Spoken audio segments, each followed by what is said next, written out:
Donc, je vais vous présenter les données qui sont les données préliminaires euh, des carticelles dans le lupus systémique. Et à la fin, j'ai sur une diapositive ciblée des questions qui, à mon avis, sont importantes à aborder ou à discuter dès maintenant, parce qu'on est dans un cadre qui est un cadre différent de ce qu'on voit habituellement en hémato.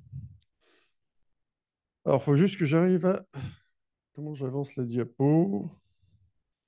Je suis pas reçu à mon examen.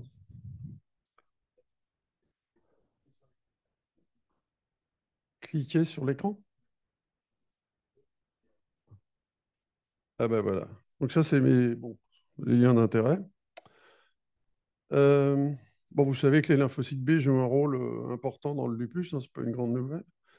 J'insiste là-dessus parce qu'en fait, ça fait longtemps qu'on a en tête la possibilité de cibler le lymphocyte B au travers de certains de ces antigènes de surface, en supprimant les lymphocytes B et en sachant qu'on ne fait pas la différence entre les bons et les mauvais lymphocytes B, quoi. Donc, vous savez que les carticelles, c'est quelque chose de relativement nouveau dans le domaine des maladies auto-immunes. C'est maintenant assez ancien en hémato-oncologie, hein. Les hématos ont vraiment une grosse, grosse expérience des carticelles.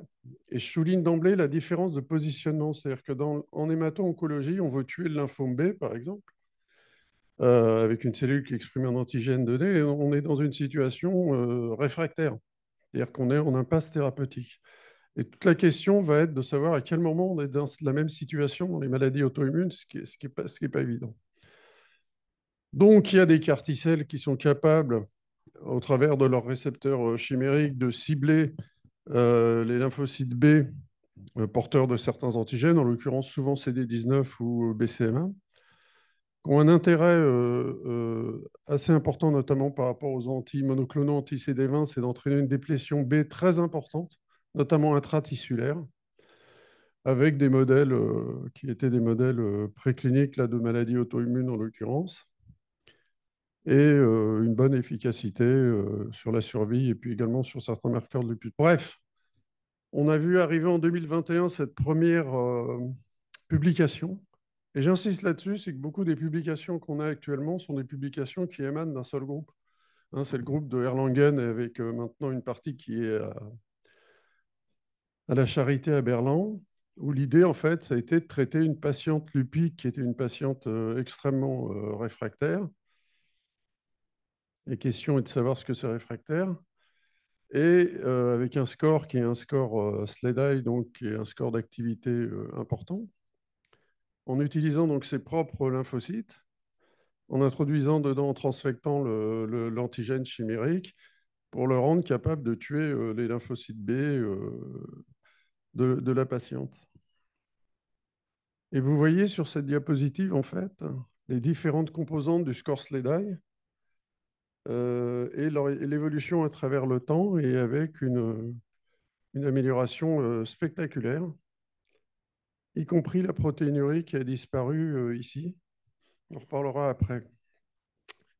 Donc, c'est sur ces données-là que la même équipe a surfé et a fait un paquet de publications dans des très, très grandes revues, avec, par exemple, là, les 5 premières patients. D'ailleurs, globalement, le nombre de patients lupiques traités actuellement par ce groupe, il augmente modestement, mais il augmente, mais on n'est pas encore avec des chiffres spectaculaires. Et j'insiste là-dessus parce que là aussi, il faut faire attention de ne pas tirer des conclusions trop hâtives. Donc, ces 5 premiers patients publiés en 2022, donc vous voyez, c'était des femmes pour l'essentiel. Là aussi, avec des scores SLEDAI, donc qui étaient des scores élevés, pas que, parce que quand même, 8 de SLEDAI, ce n'est pas un score majeur. La quasi-totalité avait une atteinte rénale. Alors, j'ai cherché dans les annexes et on n'a pas ni l'activité ni l'index de chronicité. Et ça, c'est important, je vous dirai pourquoi. C'est-à-dire que on sait qu'il y a une atteinte rénale active qui va être une atteinte rénale qui va être difficile à contrôler et qui va être résistante, réfractaire, hein, à différents traitements que vous voyez sur cette diapositive, l'Imural, le cyclophosphamide, le rituximab, le belimumab, etc. Et en fait, avec le traitement donc, par carticelle, donc c'était fait in situ à Erlangen, hein, ils ont développé la technique. Et vous voyez donc que le SLEDAI, le score d'activité de la maladie, vous voyez ce que ça devient après les carticelles. Donc je veux dire que quand on voit ça, on a l'impression vraiment que c'est un résultat spectaculaire, ce d'autant que les malades ont arrêté les traitements. Je reviendrai dessus un petit peu sur les aspects pratiques. Euh, Parallèlement, amélioration sur le plan biologique, remontée du C3, diminution des anti-ADN, effondrement à 3 mois de la protéinurie. Bon. Donc vraiment des résultats qui sont extrêmement spectaculaires sur ces premières données. Et avec un mécanisme qui est intéressant, qui est proposé donc par les auteurs, c'est tout se passe comme si on remettait à zéro le système immunitaire. Donc là, en fait, ce que vous avez ici, hein, donc vous avez la déplétion B qui est importante. Et après, on va avoir une repopulation par des lymphocytes B, donc les malades je sais pas comment on dit, refont des B, mais les B sont probablement différents. Je ne vais pas entrer dans le détail, mais lisez cet article, hein, ça c'est avant et après. Et ce que vous voyez, c'est que les B mémoires, par exemple, ont diminué considérablement dans la nouvelle, dans la nouvelle, dans les nouvelles populations B. Donc, comme si le système immunitaire, ça avait été déjà discuté pour les autographes de cellules souches, comme si le système immunitaire se remettait un jour. Donc, il y a des résultats qui sont des résultats spectaculaires. Et pour la première fois, je dois dire qu'à partir des données qu'on a, on caresse la possibilité du traitement, de la guérison du lupus, c'est-à-dire on contrôle la maladie, il n'y a plus de symptômes, et on arrête les traitements, ce qui n'est pas fréquent en médecine. Pour combien de temps, ça, on ne sait pas. Le même groupe n'arrête pas de publier des données en rajoutant 3 malades par-ci, par-là, avec une atteinte, une myosite, etc., etc. Et en fait, moi, je pense que ce serait bien qu'on arrive à avoir une espèce d'évaluation aussi objective que possible des données. Alors là, je vais vous présenter maintenant le protocole qui est en cours, fait par Novartis, et rentrer un petit peu dans le détail sur le plan pratique, quoi. Donc l'idée, elle est très simple, là aussi, c'est d'utiliser un carticelle dirigé contre le CD19 et qui est un carticelle un peu particulier parce que euh, on n'a pas besoin de faire d'expansion ex vivo.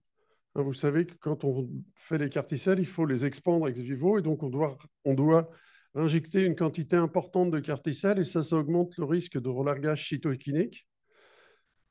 Grâce à ce carticelle un peu particulier, l'expansion va se faire plutôt in vivo après la perfusion et donc on diminue le risque d'avoir des relargages cytokiniques. Les malades qui ont été inclus, donc c'est une étude internationale. Voilà les critères. Donc là, c'est critères de lupus systémique réfractaire. Donc c'est des malades qui ont au moins un organe majeur touché, en général le rein. Ça peut être le système nerveux central. Donc avec SLEDAI qui va avec, hein, supérieur ou égal à 8. Et le caractère réfractaire, il est surtout déterminé par la réponse au traitement. Donc c'est une réponse inadéquate à au moins 2 immunosuppresseurs et un biologique. Donc, on sélectionne les malades. Il faut travailler en collaboration proche avec les collègues d'hémato, parce que tout va se faire en hémato. En France, l'administration des carticelles est régie par une circulaire, et donc ça se fait en hémato, hein. Il faut faire une lecaphérèse, donc il faut faire un wash-out et arrêter les immunosuppresseurs, les biologiques, baisser la corticothérapie en dessous de 10 mg par jour. À ce moment-là, on récupère les cellules du patient. Ça part, en l'occurrence, aux États-Unis, je crois. Il y a la transfection avec le CAR, et puis en fait, le patient vient. Il y a une lymphodéplétion, donc on va essayer d'induire une lymphodéplétion. Donc ça explique pourquoi le malade va devoir revenir en hémato.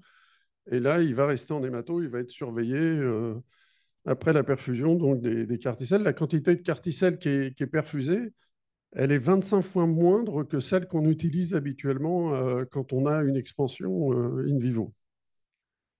Alors ça, c'est les premiers résultats des 11 premiers patients. Maintenant, on a un chiffre plus important. Le recrutement est terminé dans l'étude, mais on n'a pas encore eu l'analyse intermédiaire. La première chose, c'est une étude de phase 1.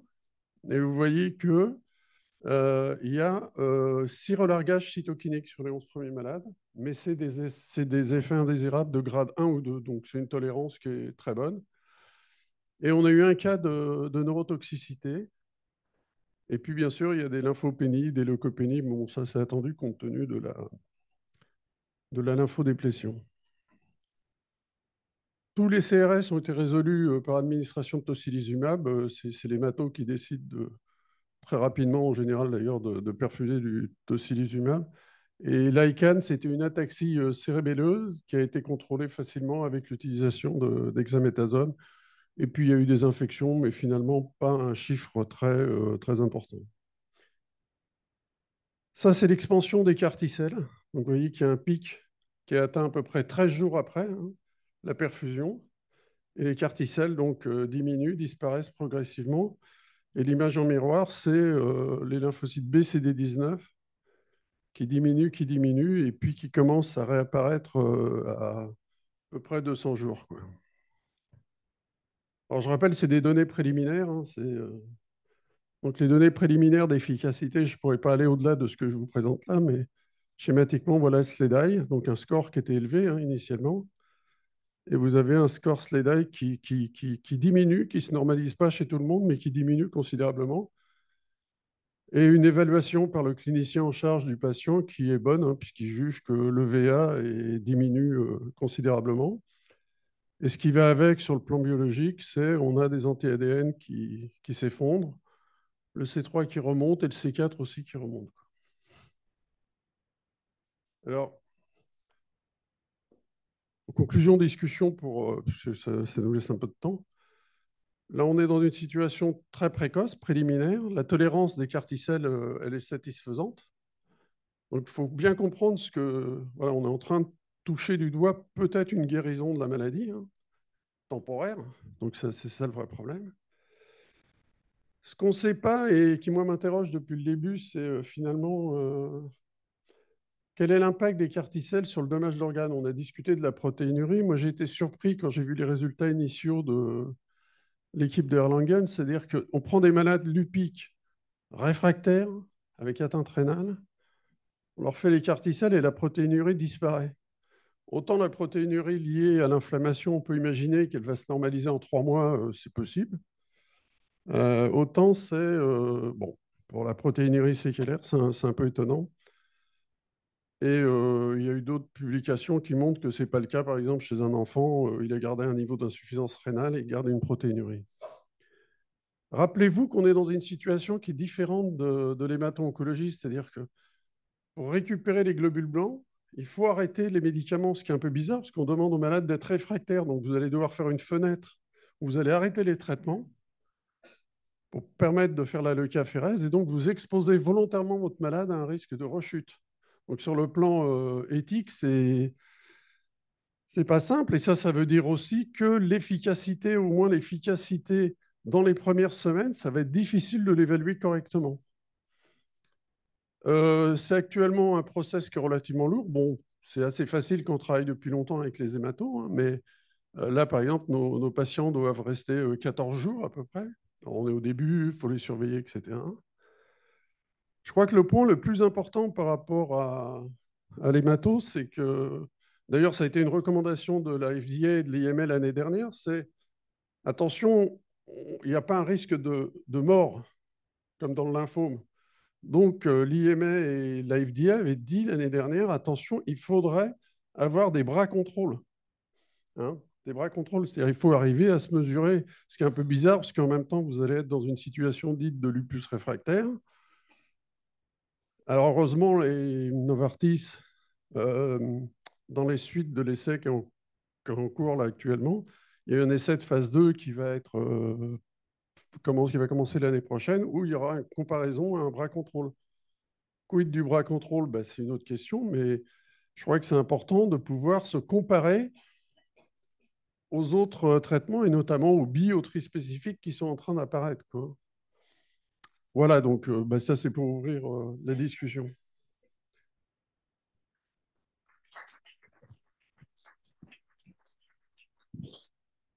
Donc, la discussion est ouverte.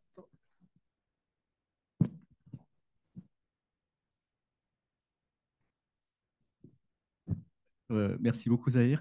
Ça va faire la transition avec le topo suivant, mais je trouve que dans toutes ces études qui sont publiées, il n'y a pas de données sur les antiphospholipides qui sont souvent associés. Et je pense que c'est une vraie question de savoir ce que font les carticelles sur les Alors, antiphospholipides. ouais.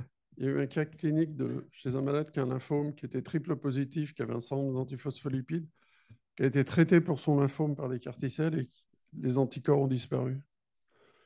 Bon. Après, c'est si les anticorps sont directement pathogènes. C'est ce qui se discute aussi.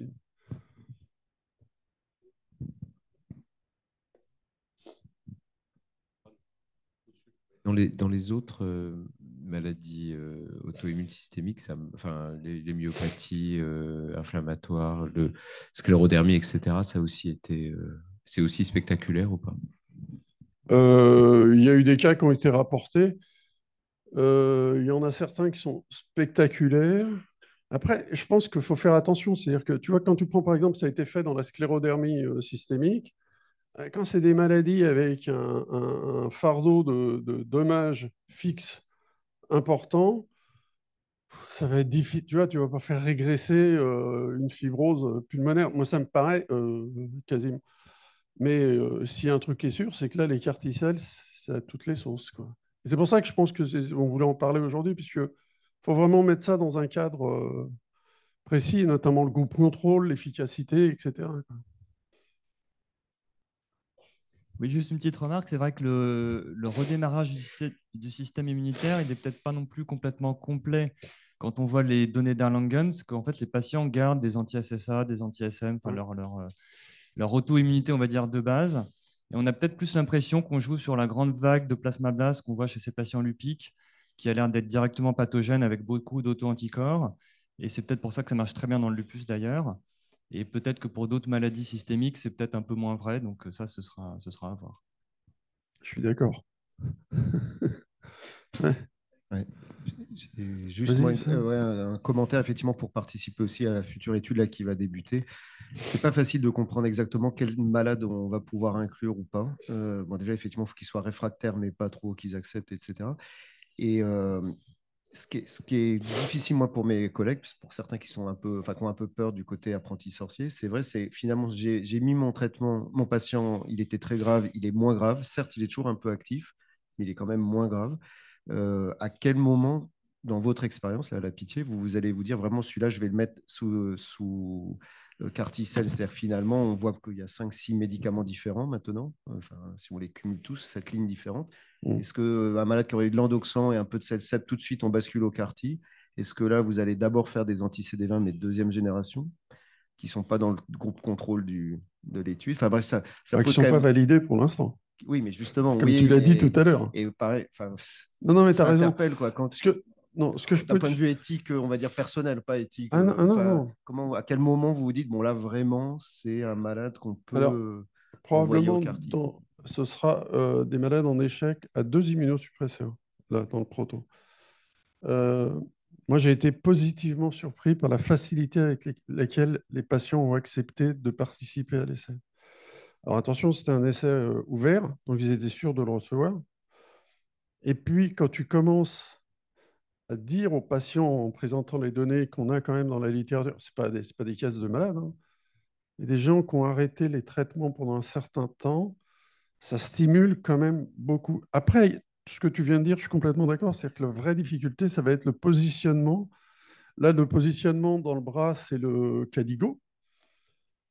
Très probablement, dans 2 ans, il y aura, et comme tu l'as dit, il n'y a pas lobby. Donc, on va voir comment ça. Mais ça a été comme ça dans tous les essais, hein. Mais en revanche, avoir un bras contrôle, ça me paraît essentiel. Juste un commentaire. Il y a l'équipe allemande qui était venue présenter au congrès de l'EBMT cette année et qui avait fait état d'une rechute d'une myosite quand même. Ouais. Enfin, donc qui n'est pas publié a priori pour l'instant, mais donc il y a quand même des guérisons effectivement, mais avec des rechutes possibles, quoi. Donc il faut quand même se méfier probablement. Et je voulais juste savoir si vous aviez l'expérience des anticorps bispécifiques dans le service. Ou c'est quelque chose que vous n'avez pas encore fait? Dans le service, on va commencer les essais, mais pour l'instant, on n'a pas de. Juste, il y a un mot, il y a une chose qui est très importante pour la rechute. Il faut faire attention. Il y a un wash-out dans le lupus. Tu vois? Donc, de facto, tu exposes ton malade à c'est un malade réfractaire, donc tu arrêtes les traitements et tu baisses les corticoïdes. Donc, sur peut-être les 3 premiers mois, tu l'exposes à un risque de rechute. Ça ne veut pas dire forcément que l'écart ne marche pas, tu vois.